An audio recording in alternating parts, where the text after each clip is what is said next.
नमस्कार सर, तुमचं स्वागत आहे. आयकॉन स्टील प्रस्तुत बिल्ड आयकॉन या उपक्रमामध्ये आज आम्ही आलो आहोत वसमतमध्ये आणि माझ्यासोबत अतिशय अनुभवी, अप्रथित यश नामांकित आणि वसमतमध्ये ज्यांचं अतिशय चांगलं नाव आहे असे सुनील सातपुते सर आहेत. मागच्या अनेक वर्षांपासून म्हणण्यापेक्षा 28-29 वर्षांपासून अनेक रेसिडेन्शियल, कमर्शियल प्रोजेक्ट्स, अनेक गव्हर्नमेंटच्या प्रोजेक्टवर त्यांनी काम केलेलं आहे. सगळ्यात महत्त्वाचं म्हणजे सांगायला मलाही अतिशय आनंद आणि अभिमान वाटतो ते म्हणजे 2,500-3,000 हजारपेक्षा जास्त प्रकल्पांचा त्यांचा स्वतःचा अनुभव आहे या क्षेत्रातला. सो इतका अनुभवी व्यक्तिमत्व आज माझ्यासोबत आहे. सर, आणखीन एक महत्त्वाचं म्हणजे हा बिल्ड आयकॉन हा उपक्रमच असा आहे की तुमच्यासारख्या अनुभवी व्यक्तींकडून आम्हाला या क्षेत्रातल्या आजपर्यंतच्या घडामोडी, तुमचा जीवन प्रवास ऐकायचा आहे आणि सगळ्यात महत्त्वाचं म्हणजे जे नवीन तरुण इंजिनियर्स या क्षेत्रात येऊ पाहत आहेत त्यांच्यासाठी तुमच्याकडनं मार्गदर्शक टिप्स आम्हाला काही मिळाल्या तर त्या येणाऱ्या काळासाठी फार उपयोगी ठरतील. हा या बिल्ड आयकॉन या उपक्रमामागचा हेतू आहे. सो आपण आपल्या गप्पांना थेट सुरुवात करूया. त्यातला पहिला प्रश्न असा आहे म्हणजे तुमचं शालेय जीवन, तुमचं कॉलेज कुठून जिथून आपण इंजिनिअरिंग पूर्ण केलं आणि सगळ्यात महत्वाचं म्हणजे सिव्हिल इंजिनिअरिंग या क्षेत्रात येण्यामागची प्रेरणा कोणाची होती की ज्यांच्यामुळे तुम्हाला असं वाटलं की अरे हा यांच्याकडे बघून की अरे मलाही आता या क्षेत्रात गेलं पाहिजे, तर काय सांगाल? माझं शिक्षण तसं प्रॉपर वसमतलाच झाले. 10वी पर्यंत तिथे शिकलो बहिर्जी कॉलेजला. बहिर्जी शाळा, बहिर्जी कॉलेज 11वी पर्यंत गेलं. 12वी नंतर नांदेडला सायन्स कॉलेजचं झालं ग्रॅज्युएशन. त्याच्यानंतर पोस्ट ग्रॅज्युएशन इंजिनिअरिंगचं नांदेडमध्ये झालं, एजीजीएस कॉलेज, गव्हर्नमेंट कॉलेज. 91चा तिथे ऍडमिशन होतं माझं. 95 पर्यंत इंजिनिअरिंग कम्प्लीट झालं. 95चा रिझल्ट लागायच्या अगोदर मी भूकंपामध्ये जॉईन झालो. तिथं मग 2-3 वर्ष केले. त्याच्यानंतर आमचा ग्रुप तयार केला आम्ही इंजिनियर लोकांचा. बरोबर. आणि खेड्यापाड्यात जे काही वॉटर संस्था असतात, वॉटरशेड डेव्हलपमेंटच्या किंवा त्यांच्या क्लस्टर असतात त्यांचे, पाण्याची व्यवस्था कशी करावं त्याच्यासाठी, त्यांच्यासाठी आम्ही कामं केले तिथं 4-5 जण इंजिनियर मिळून. ते 2-3 वर्ष केले. त्याच्यानंतर मग इंडिव्हिज्युअल आम्ही आमचे स्वतःचे ऑफिस टाकले आपापल्या रेसिडेन्सच्या ठिकाणी, गावाच्या ठिकाणी. त्या ठिकाणपासून मग हे प्रवास सुरू झाला. 2000 पासून मी या फील्ड मध्ये कन्स्ट्रक्शन मध्ये आलो. मग इंडिव्हिज्युअल स्वतःची कन्सल्टन्सी अशी सुरुवात केली तुम्ही. बरोबर आहे. आणि ती सुरुवात म्हणलं तर वडिलापासूनच झाली मला बिझनेस साठी. बरोबर. म्हणजे त्यांचा तसा व्यवसाय नव्हता पण ते सर्व्हिस करायचे एसटी मध्ये.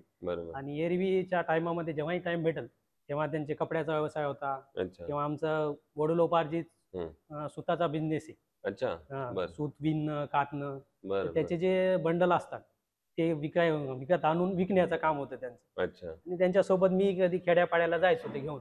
त्याच्यापासून मला बिझनेस करायचं एवढं माहित होतं त्या काळात लहानपणी.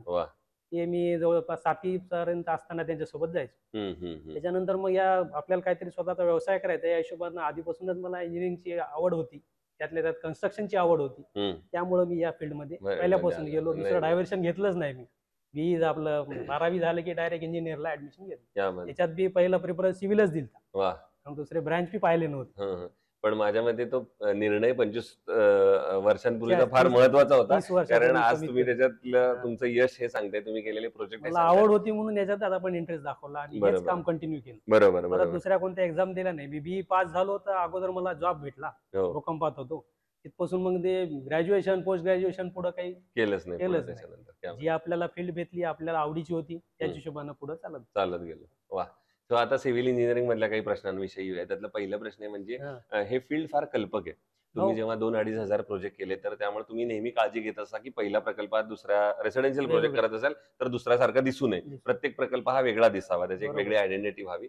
लोकांची डिमांडच तशी असते की तुम्ही आमचं वेगळं घर करा. बरोबर. कोणी बी युनिक बघावं, आमचं घर पाहण्यासाठी यावं. अगदी बरोबर. सुरुवातीचे माझे सगळे घर तसेच आहेत, एकही एकासारखं घर नाही. क्या बात आहे. प्रत्येक डिझाईन, प्रत्येक स्ट्रक्चर, त्यांची अरेंजमेंट बरोबर अशी तर वेगळी येतच असते, कारण सगळ्या माणसांचे घर अपेक्षा वेगळ्या असतात. त्यांच्याकडे असणारे माणसं वेगवेगळे असतात, छोटे मोठे, लहान मोठे, कोणी एकत्र कुटुंब, कोणी इंडिव्हिज्युअल कुटुंब. त्या हिशोबाने डिझाईन बी आपोआपच वेगळी होत असतात. बरोबर. आपल्याला ते सांगितलं तर त्यांना जास्त पडतं. बरोबर आहे. पण या फील्डला टेक्नॉलॉजीची मदत तुम्हाला किंवा आता तंत्रज्ञानाची मदत कशी होती या क्रिएटिव्हिटीला, त्याबद्दल काय सांगा? टेक्नॉलॉजी आल्यामुळे काय कामाची स्पीड वाढली सगळ्यात.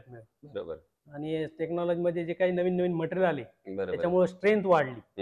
त्याच्यामुळे आपल्याला कमी खर्चामध्ये जास्त स्ट्रेंथचं घर बांधू शकतो आपण. बरोबर. आणि वेळही कमी लागते. आधी वॉटरिंगचा टायमिंग खूप होता सिमेंट कम्प्लीट होण्यासाठी. वाचला आता टाइम. दुसरं या फील्डमध्ये आपण कन्स्ट्रक्शन सुरुवात करताना प्लॅन अतिशय महत्वाचा असतो. बऱ्याचदा प्लॅन मध्ये नंतर चेंजेस होतात त्या कस्टमरच्या रिक्वायरमेंटमुळे, पण प्लॅनिंग स्टेज किंवा प्लॅन या स्टेजचं काय महत्व तुम्ही सांगाल? प्लॅन करताना अगोदर समोरचं जे क्लायंट आहे त्यांना आपण विचारतो तुम्हाला कशासाठी घर पाहिजे, तुम्ही किती जण इथं राहणार. बरोबर. मग त्यांच्या अकॉर्डिंग आपण त्यांना तसं पूर्ण डिटेल प्लॅन काढून देतो. बरोबर. त्यांना व्यवस्थित समजून सांगितल्यानंतर त्यांना लक्षात येते. सुरुवातीला तर ते म्हणतात आम्हाला अनुभवच नाही याच्यातला, तुम्ही जे सांगाल ते करा. पण आपण तसं करत नाही. त्यांना सोबत बसून त्यांच्या समोरच पूर्ण डिझाईन करून दाखवतो त्यांना. असं असं घर होणार आहे, या साईज आहेत, इथं इतकी एंट्री आहे, हे डोअर या साईजचे आहे, विंडो अशी आहे, एवढे पॅसेज आहे, तुम्हाला हे यासाठी कामाला येईल, ही जागा त्याच्यासाठी कामाला येईल. या हिशोबाने समजून सांगितल्यावर ते परत आपल्याला दुसरा प्रश्न विचारत डिटेल आपण त्यांना आधी सांगतो. क्या बात आहे. सो तुम्ही वसमत सारख्या ठिकाणी काम करताय, इतके हजार प्रोजेक्ट कंप्लीट केलेले आहेत, पण या फील्डमध्ये अनस्किल्ड लेबर किंवा अकुशल कामगारांचं प्रमाण फार मोठं आहे. तर अकुशल कामगारांकडून काम करून घेणं हे कितपत धोकादायक आहे असं तुम्हाला वाटतं? माझ्याकडे सुरुवातीला तर सगळे अनस्किलच होते. जवळपास त्या 2021 मध्ये जवळपास 400 लेबर काम करायचे. बापरे. सगळे अनस्किलच होते, कारण इथं अगोदर इंजिनियर नव्हतेच, फार कमी होते. प्रॉपरला तर नसायचेच, फक्त 1-2 जण असायचे आणि बाकीचे सगळे बाहेरून यायचे. त्याच्यामुळे ते लोक काही त्यांना तेवढा वेळ देऊ शकत नव्हते आणि सांगतही नव्हते. मग आपण आपल्या टीम अशा तयार केल्या की त्यांना आपण रेग्युलर रोज सकाळी साईटवर जाणं, त्यांना पूर्ण नकाशा समजून सांगणं, प्रत्येक जागेवर जाऊन कशी बांधणी करायची, कसं काय करायचं, हे सगळं डिटेल सांगत होतो प्रत्येक मिस्त्रीला, प्रत्येक साईटवर. क्या बात आहे. दुसरं, तुम्ही इतके रेसिडेन्शियल प्रोजेक्ट केलेत म्हणून तुम्हाला विचारायचं, कारण इतक्या तऱ्हेची तुम्हाला कस्टमर्स किंवा ग्राहक भेटले असतील, तर प्रत्येक ग्राहकाचं असं म्हणणं असतं की माझं बजेट थोडं कमी आहे, मात्र मला घर मात्र उत्तम बनवून हवंय. तर मग ती गुणवत्ता आणि बजेट या दोन्हीचा समतोल तुम्ही कसा साधता?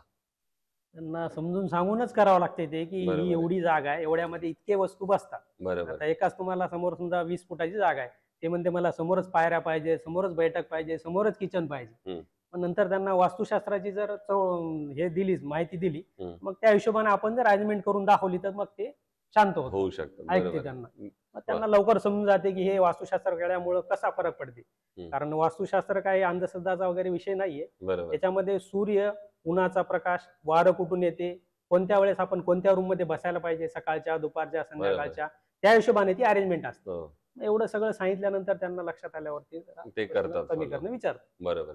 दुसरं, आता तुम्ही या फील्डमध्ये काम करताय म्हणून बऱ्याचदा चांगलं क्वालिटी कन्स्ट्रक्शन होण्यासाठी काय महत्वाच्या टिप्स तुम्ही सांगाल, की हे जनरली 2-3-4 पॉईंट फॉलो जर तुम्ही केले तर एक चांगलं कन्स्ट्रक्शन होऊ शकतं, किंवा चांगलं कन्स्ट्रक्शन करण्यासाठी या गोष्टी महत्वाच्या? बरोबर. याच्यासाठी तर सुरुवातीला मटेरियल चॉईस करणं, बरोबर, वाळू, स्टील, सिमेंट हे सगळं ग्रँडेड आणि चांगल्या क्वालिटीचं घेणं. बरोबर. त्यांचं स्टोरेज चांगलं ठेवणं सगळ्यात मेन, आणि जी वस्तू जेव्हा लागते तेव्हाच घेऊन येणं. बरोबर. उगाच आणून गोडाऊन मध्ये ठेवून द्यायचं किंवा कुठतरी रोडच्या साईडला ठेवायचं, लोखंड गंजत राहते, वाळू फिळू खराब होत राहते. त्याच्याऐवजी ती सगळं व्यवस्थित मटेरियल आणणं आणि जेव्हा लागते तेव्हाच त्याचा वापर करणं.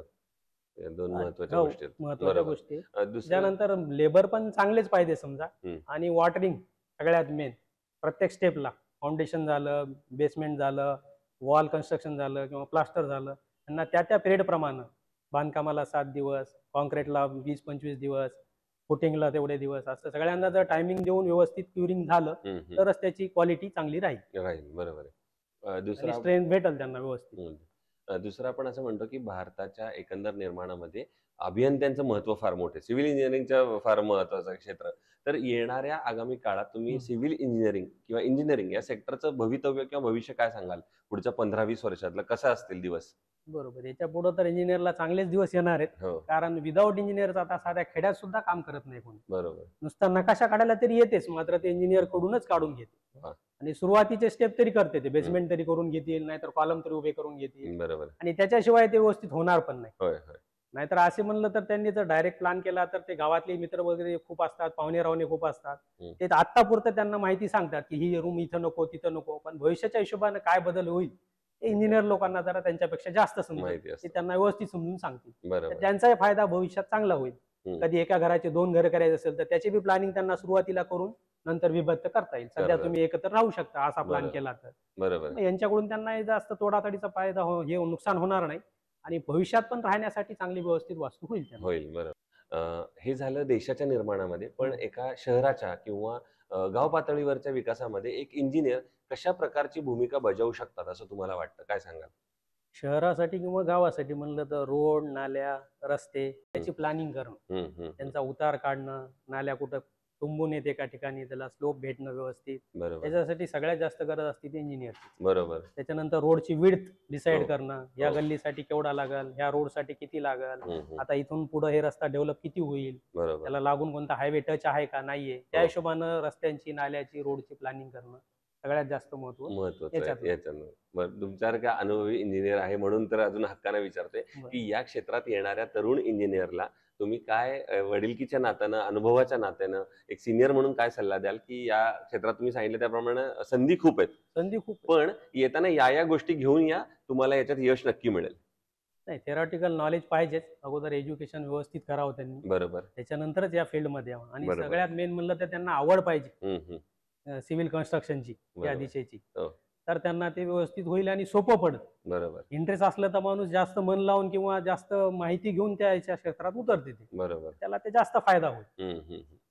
दुसरं आता खरं तर अवघड प्रश्न आहे तुमच्यासाठी बरं. की इतके प्रोजेक्ट केल्यानंतर जर मी तुम्हाला असं विचारलं की एक प्रोजेक्ट असा सांगाल का, कुठला तरी एकच, की जो करताना तुम्हाला आनंद किंवा समाधान किंवा स्वतःला एक अभिमान वाटला की अरे वा, हा प्रोजेक्ट माझ्या हातून झाला, याचा एक मला वेगळा आनंद आहे, तर असं एका प्रोजेक्टचं नाव, आयकॉनिक प्रोजेक्ट आपण याला म्हणू? आहे असे दोन आहेत. तसा बरं. जुना प्रोजेक्ट आहे माझा एक, शमीम सिद्दीकी म्हणून आहे, बरं प्रॉपरचे ते बरं विजय राष्ट्रवादीचे कार्यकर्ते होते. हो. त्यांचं रेसिडेन्स बांधला आपण इथं. हम्म. त्या रेसिडेन्सला दुसऱ्या मजल्यावर हम्म.